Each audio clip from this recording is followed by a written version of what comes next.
Dracula by Bram Stoker. Chapter 23. Dr. Seward's Diary. Suddenly, with a single bound, he leapt into the room, winning a way past us before any of us could raise a hand to stay him. There was something so panther-like in the movement, something so unhuman, that it seemed to sober us from the shock of his coming. The first to act was Harker, who, with a quick movement, threw himself before the door leading into the room in front of the house. As the Count saw us, a horrible sort of snarl passed over his face, showing the eye-teeth long and pointed, but the evil smile as quickly passed into a cold stare of lion-like disdain. His expression again changed, as with a single impulse we all advanced upon him. It was a pity that we had not some better organized plan of attack, for even at the moment I wondered what we were to do. I did not myself know whether our lethal weapons would avail us anything. Harker evidently meant to try the matter, for he had ready his great kukri knife, and made a fierce and sudden cut at him. The blow was a powerful one. Only the diabolical quickness of the Count leapt back saved him. A second less and the trenchant blade had shone through his heart. As it was, the point just cut the cloth of his coat, making a wide gap whence a bundle of banknotes and a stream of gold fell out.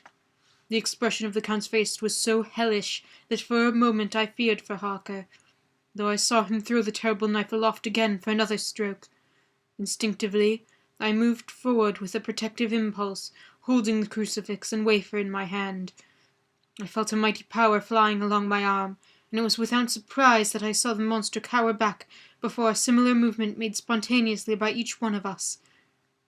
It would be impossible to describe the expression of hate and baffled malignity, of anger and hellish rage, which came over the Count's face.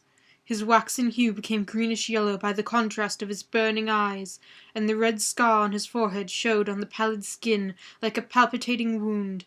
The next instant, with a sinuous dive, he swept under Harker's arm ere his blow could fall, and, grasping a handful of the money from the floor, dashed across the room, and threw himself at the window. Amid the crash and glitter of the falling glass, he tumbled into the flagged area below. Through the sound of shivering glass I could hear the ting of the gold as some of the sovereigns fell on the flagging. We ran over and saw him spring unhurt from the ground, he rushing up the steps, crossing the flagged yard, and pushing open the stable door. There he turned and spoke to us. "You think to baffle me, you, with your pale faces all in a row, like a sheep in a butcher's. You shall be sorry yet, each one of you. You think you have left me without a place to rest, but I have more. My revenge has just begun. It's spread over centuries, and time is on my side. Your girls that you all love are mine already, and through them you and yours shall yet be mine, my creatures, to do my bidding and to be my jackals when I want to feed."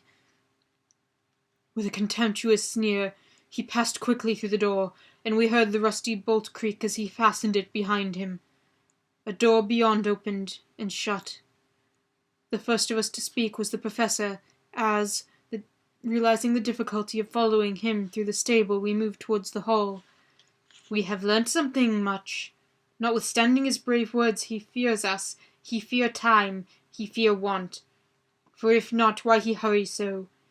His very tone betray him, or my ears deceive. Why take that money? You follow quick, you are hunters of wild beasts, and understand it so. For me, I make sure that nothing here may be of use to him, so that if he return—" As he spoke, he put away the money remaining into his pocket, and took the title deeds in a bundle as Harker had left them, and swept the remaining things into the open fireplace, where he set fire to them with a match. Goldwing and Morse had rushed out into the yard, and Harker had lowered himself from the window to follow the Count. He had, however, bolted the stable door, and by the time they had forced it open there was no sign of him. Van Helsing and I tried to make inquiry at the back of the house, but the mews was deserted, and no one had seen him depart.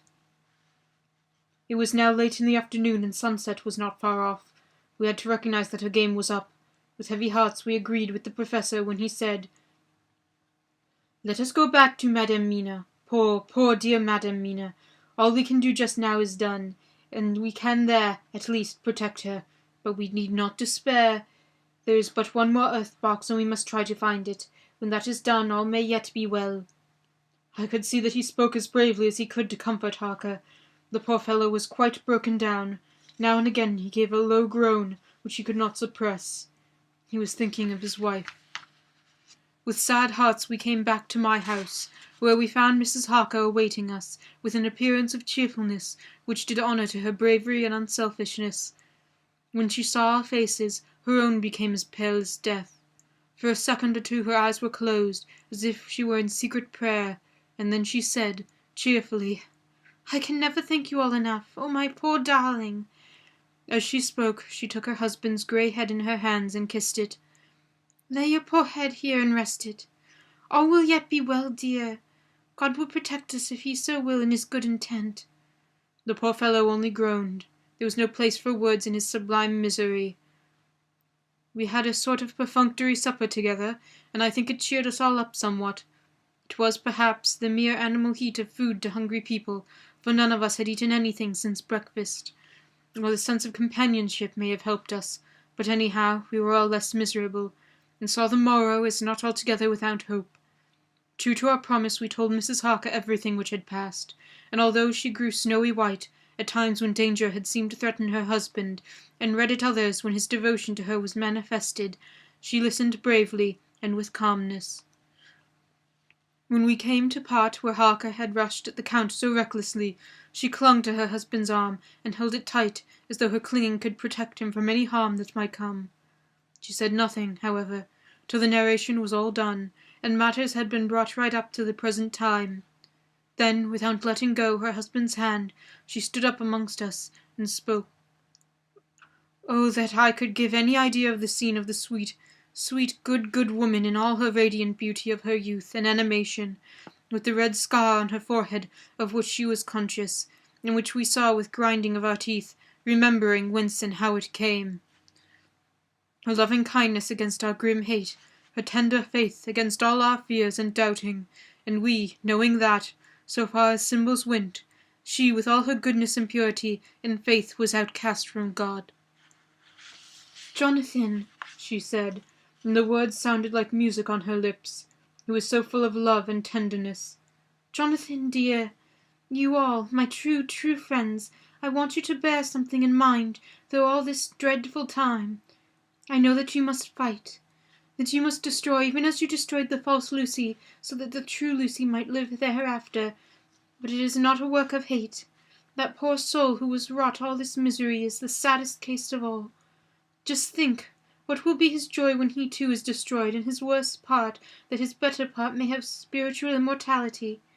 You must be pitiful to him too, though it may not hold your hands from his destruction." As she spoke I could see her husband's face darken and draw together, as though the passion in him were shrivelling in his being to its core. Instinctively the clasp on his wife's hand grew closer, till his knuckles looked white. She did not flinch from the pain which I knew she must have suffered, but looked at him with eyes that were not more appealing than ever. As she stopped speaking he leaped to his feet, almost tearing his hand from hers as he spoke. "May God give him into my hand just long enough to destroy that earthly life of him which we are aiming at. If beyond it I could send his soul forever and ever to burning hell, I would do it." "Oh, hush, hush! In the name of the good God, don't say such things, Jonathan, my husband, or you will crush me with fear and horror. Just think, my dear, I've been thinking all this long, long day of it, that, perhaps, some day, I too may need such pity, and that some other like you, and with equal cause for anger, may deny it to me. Oh, my husband, indeed, I would have spared you such a thought had there been any other way, but I pray that God may not have treasured your wild words, except as the heartbroken wail of a very loving and sorely stricken man. Oh God, let these poor white hairs go in evidence of what he has suffered, who all his life has done no wrong, and on whom so many sorrows have come." We men were all in tears now. There was no resisting them, and we wept openly. She wept too, to see her sweeter counsels had prevailed. Her husband flung himself on his knees beside her, and putting his arms round her, hid his face in the folds of her dress. Van Helsing beckoned to us, and we stole out of the room, leaving the two loving hearts alone with God. Before they retired, the professor fixed up the room against any coming of the vampire, and assured Mrs. Harker that she might rest in peace. She tried to school herself to the belief, and, manifestly for her husband's sake, tried to seem content. It was a brave struggle, and was, I think and believe, not without its reward. Van Helsing had placed at hand a bell, which either was to sound in case of any emergency. When they retired, Quincy, Godalming, and I arranged what we should sit up, dividing the night between us, and watch over the safety of the poor stricken lady. The first watch falls to Quincy, so the rest of us will be off to bed as soon as we can. Godalming is already turned in, for he is the second watch. Now that my work is done, I too shall go to bed.